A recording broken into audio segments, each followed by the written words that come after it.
Bon, pour ceux qui ne me connaissent pas, je suis Mémé Radrotte, la grand-mère de la grimacieuse Dorothy Oupo. Ah, cette fille, c'est une vraie Maria folle. Oui.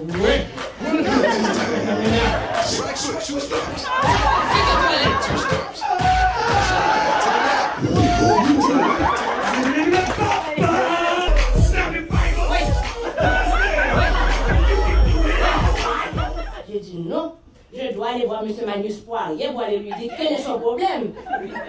Quand j'ai vu M. Poirier, j'ai dit, M. Poirier, quel est ton problème? Comment se fait-il que mon fils a le visage clair comme ça? C'est un noir. Comment? Vous n'avez pas de fond de teint noir? Quelle ligne cosmétique n'a pas de fond de teint noir? Lise Wattier? Parce que je vais parler avec Lise Wattier. Je vais dire Lise Wattier, ça va toujours neige. En bas de la neige, il y a de la terre noire. La moussa.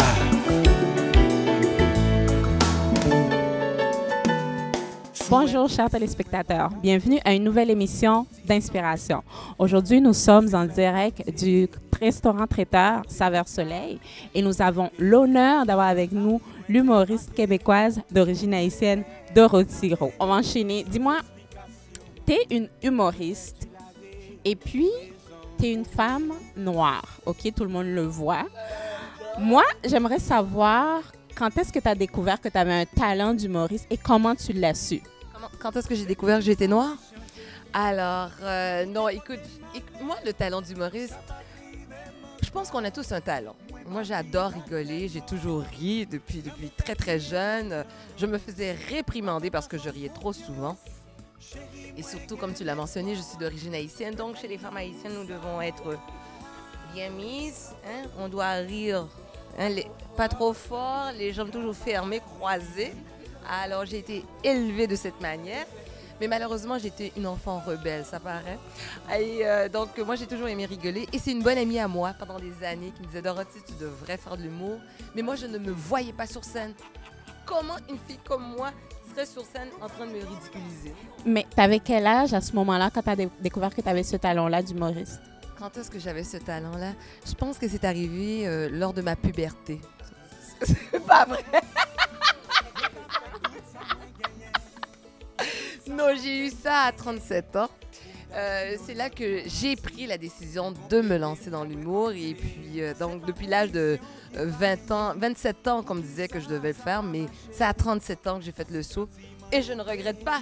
Donc, tu as hésité quand même pendant plusieurs années avant d'accepter ton talent, quoi. Oui, j'ai hésité. En fait, ce talent, c'est un peu comme les hommes. Hein? Vous savez, moi, j'ai la chance d'avoir plusieurs personnes qui me font la cour. Et on ne peut pas dire oui à tout le monde qui se présente devant nous. Alors, il fallait que ce talent et moi, on voit quelles sont les affinités qu'on avait ensemble. Est-ce qu'on pouvait faire vie commune?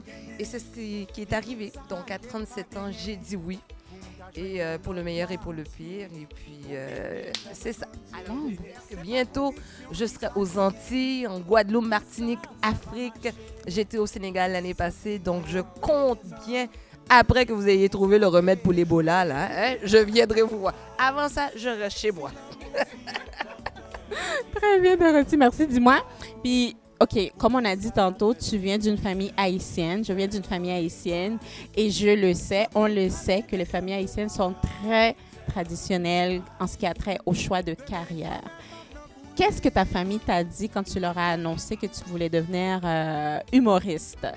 Mais écoutez, quand j'ai annoncé ça à ma famille, j'avais 37 ans. C'est comme lorsque j'ai annoncé à mon père que j'étais enceinte, j'avais 32 ans et encore une fois, rebelle que je suis, je vivais avec mon partenaire, donc je n'étais pas mariée, ce que mes parents étaient totalement à l'encontre de ça. Donc quand je leur ai annoncé que j'étais enceinte, ils m'ont dit, écoute Dorothy, quand tu brûles comment dire l'expression en créole, là, au boulet bois. Quand tu brûles du bois, il faut bien que ça fasse du feu. Hein? Moi, j'ai plus que brûlé le bois. Alors, c'est la même chose aussi quand j'ai fait de l'humour. J'ai annoncé la nouvelle. Je pense qu'il a été plus difficile, c'est quand j'ai laissé le travail. Parce que moi, j'étais conseillère en ressources humaines. Tout un contraste, hein? Un beau contraste. Hein? On aime ça. C'est pas la même chose du tout. C'est pas la même chose. Au contraire, maintenant, je suis une femme libre d'être moi-même. Je me sens épanouie, émancipée, à m'amuser, à rigoler. Pour le temps. Donc, c'est à ce moment-là que tu t'es découvert en quelque sorte, quand tu as accepté ton talent et tu t'es dit, ben, tu vas plus cacher ce talent-là, tu as voulu le partager avec le monde. Oui, parce que c'est un don que j'ai reçu du ciel. Donc, j'ai voulu parsemer, en fait, pas parsemer, mais partager la joie aux gens qui nous écoutent. Mais en parlant de ça, Dorothy, tu t'es lancée dans la carrière d'humoriste dans la trentaine, mais même avant ça, j'imagine que tu as pu remarquer qu'il n'y avait pas beaucoup de minorités visibles dans les médias québécois. Qu'est-ce que tu penses, toi, de la place des minorités visibles dans les médias québécois présentement, aujourd'hui en 2014? Alors ça, je peux vous avouer que ce qui est intéressant dans cette carrière d'humoriste, c'est toute la dimension qu'elle prend dans ma vie. C'est rendu une mission, un combat, parce que c'est une mission où, pour moi, je veux montrer aux gens qu'on peut prendre sa place et qu'on doit prendre notre place aussi. La phrase fétiche que je dis souvent à mes confrères et consoeurs qui ont la même couleur de peau que moi, je leur dis souvent, si on a la peau foncée, c'est pour foncer et défoncer les portes. Donc, ce que tu mentionnes par rapport à l'absence des minorités visibles à la télévision, je suis née au Québec, j'ai 40 ans et je peux vous dire que ça n'a pas vraiment changé. Hein? On voit quelques figures, mais on connaît la blague, c'est toujours le noir qui meurt à la fin. À la télévision, c'est la même chose aussi. Alors, je pense qu'il y a un combat parce qu'il n'y a pas si longtemps, mon fils me disait « Maman, il n'y a pas assez de bruns à la télévision. » Donc, moi, j'espère bien faire en sorte que je puisse écrire, ça c'est dans mes projets, des séries où on n'aura plus de visages issus des communautés culturelles du Québec, mais qui sont québécois, parce que nous le sommes. Ah ben merci, Dorothy. Dis-moi, récemment, tu as gagné un prix qui n'est pas n'importe quoi. Tu es allé à Toronto, je pense. Tu es allé recevoir le prix de l'année comme Entertainer of the Year du Black Canadian Award. Est-ce que tu peux nous raconter là, en quelques secondes, c'était quoi cette expérience-là? Ça a été comment? C'est dès la nomination, j'ai été touchée de voir que, bon, du côté anglophone, dans une autre province, j'ai été reconnue. Donc, on a eu vent que j'existais.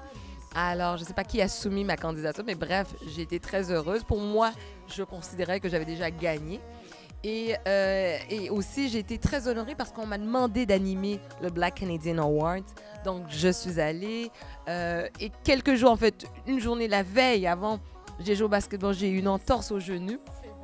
Alors, donc, normalement, j'aurais dû ne pas me présenter à Toronto, mais j'y suis allée parce que je me suis dit, non, c'est pas vrai. J'ai fait tout ce parcours-là et ce moment-là, j'ai trop attendu, donc je me suis pointée. Alors, je suis montée sur scène, j'ai animé avec des béquilles, une belle robe. Ça prend du courage, mais c'est ça, un rêve. Un rêve, ça prend du courage, ça prend de la détermination, ça prend de l'acharnement, l'entêtement, aller contre tout et envers tous. Et c'est ce que j'ai fait. Et quand j'ai su que j'étais la récipiendaire du Best Entertainer of the Year, I cried. Wow! Mais... Et j'ai dit, first of all, I would like to thank God. And my mama. Non, j'ai même pas dit ça. J'ai même pas dit ma mère, ni mon fils. Mais c'est parce que j'avais rencontré un jeune homme qui a de la difficulté à l'école, qui était presque au décrochage scolaire. Donc, c'est à lui que j'ai dédié mon discours, uniquement à lui et même mon trophée. Donc, mes pensées étaient dirigées vers cet enfant-là, ce jeune homme qui m'écoute aujourd'hui. J'aimerais savoir, sûrement que c'est pas toujours rose là, d'être humoriste, surtout pour une femme. On sait que la plupart des hommes qui ont du succès aux États-Unis, au Québec, ce sont des hommes, surtout pour une femme, mais une femme issue d'une communauté culturelle. Dis-moi, c'est quoi la partie la plus difficile d'être une humoriste? Bien, ce que je dois mentionner, c'est que déjà là, quand tu parles de le fait que je sois une femme, le fait que je sois noire, ici, dans ce paysage québécois, moi, je vais te dire, un avantage que j'ai, c'est justement le fait d'être une femme et d'être noire. pour moi, ce sont des avantages et non des désavantages. Donc, tu te fais remarquer. Je me fais remarquer, mais aussi le fait d'être né dans un pays qui n'est pas le pays de mes origines. Donc, on vient tous au monde avec une forme de bouclier. On se forge une personnalité où on apprend à confronter des difficultés à cause de notre différence. Alors, moi, j'avais déjà cette arme-là avec moi. Donc, quand je suis arrivée dans l'humour, moi, ça ne me faisait pas peur. Mais c'est sûr qu'il y a des difficultés parce que il faut prendre sa place. Prendre sa place, c'est pas tout le monde qui ouvre la porte. Mais moi, je mets mon pied à la porte. Je bloque la porte. Bloqué. Et comme je viens de Saint-Michel... Et puis, tu m'as dit que tu es un garçon manqué. Fait que j'imagine que tu as eu beaucoup d'amis garçons qui t'ont montré à te défendre. Tu m'as dit que tu es très bonne au basket et c'est comme ça que tu as eu ton entorse en jouant au basket. Oui, mais beaucoup d'amis, j'en ai beaucoup battu des garçons. Écoute, Dorothy, la prochaine question est très profonde. Moi, j'aimerais que tu nous parles de tes amours, de ta vie amoureuse. Mais avant ça, j'aimerais qu'on aille dans une pause publicitaire avec nos sponsors.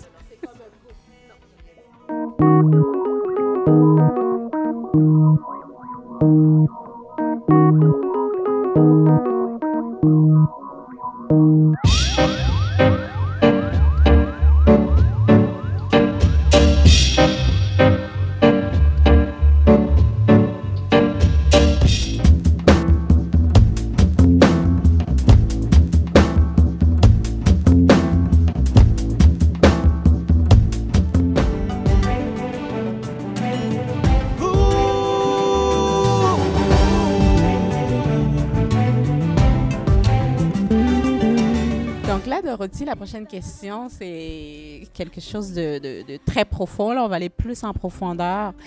J'aimerais savoir, les amours, là, est-ce qu'il y a quelqu'un de spécial? Est-ce qu'il y a quelqu'un de spécial présentement dans ta vie? S'il y a quelqu'un de spécial, je vais prendre... Es-tu single? Es-tu célibataire? I'm a single lady.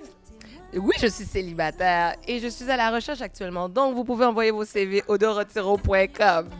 Alors, je fais des entrevues, tout ça. Il faut que tu dises c'est quoi les prérequis, par exemple. C'est pas comme ça que tu les prends, là. Non. Il faut envoyer premièrement le compte de banque. Ça, c'est très important. Hein. Oh, écoute, là, je ne peux pas n'importe qui, là. Oh. Non, mais... non, mais sérieusement, qu'est-ce que tu cherches dans un homme comme qualité? Mais écoute, dire qu'est-ce que je cherche comme qualité, moi, j'y crois pas à ça. Je crois à cette chimie-là. Je crois tout simplement à rencontrer la personne qui va devenir un partenaire de vie et de bâtir un projet commun qui est une famille. Et puis, c'est ça, de pouvoir m'endurer comme moi, je vais pouvoir l'endurer. Es-tu une femme spirituelle? Mais ça, c'est l'amour aussi. L'amour pour Dieu. Mais oui, je le suis. Je le suis. Femme de foi, femme spirituelle, pour moi, c'est la même chose. J'y crois. Si je suis là, c'est parce que j'ai cette foi, j'espère. Est-ce que tu pries à tous les jours? Oui, je lis la Bible. Je peux te citer Hébreux 11:1 qui parle de la foi. Tu m'as dit que tu as grandi dans une famille très catholique aussi. Il y a des gens catholiques dans ta famille. Tu as des gens qui pratiquent la religion protestante aussi. Tu as des pasteurs dans ta famille. Alors, ça donne quoi, là, tout ce mélange-là? Tu m'as dit que tu avais des gens qui étaient témoins de Jéhovah. Donc, ça donne quoi, tout ça? Bon, ça donne quoi, tout ce mélange-là? Mais ça donne des gens qui ont de la foi. Ça donne des gens qui ont des principes. Ce sont des gens qui croient en quelque chose. Et moi, je respecte cette foi-là. Où j'ai un problème, moi, c'est avec l'hypocrisie. Alors, vaut mieux qu'une personne ne me dise pas qu'il fait partie de telle religion, mais je crois beaucoup en la bonté de l'être humain, puis être bien avec son prochain. Donc, moi, c'est pour ça que je m'entends bien avec mes ex. Donc, tu vois, même mes ennemis, je les aime. Alors, oui, je suis une femme de foi. Je prie souvent avant de commencer un texte, avant de monter sur scène. Je suis croyante. Merci. Alors, dis-moi, Dorothy, là, ton statut, là, tout le monde te connaît au Québec, ou à peu près tout le monde. Tu as été reconnue même au Canada, dans la partie anglophone du pays. Dis-moi, est-ce que tu te considères comme un modèle pour les enfants d'immigrants ici au Québec? Comme pour les enfants d'immigrants, moi, tu sais quoi? Je veux m'approprier de cette identité québécoise. Donc, moi, je me considère comme québécoise. Enfant d'immigrants, oui, nous le sommes tous. Même les Québécois, soi-disant pure laine, sont des enfants des filles du roi. Mais ça, c'est une autre histoire. Alors, Il y a eu les Amérindiens qui étaient là avant nous tous. Mais être un modèle, c'est difficile. Parce que moi, déjà, le premier modèle que je suis, c'est pour mon fils. Moi, j'espère plutôt être une inspiration pour les gens. Les inspirer à aller de l'avant.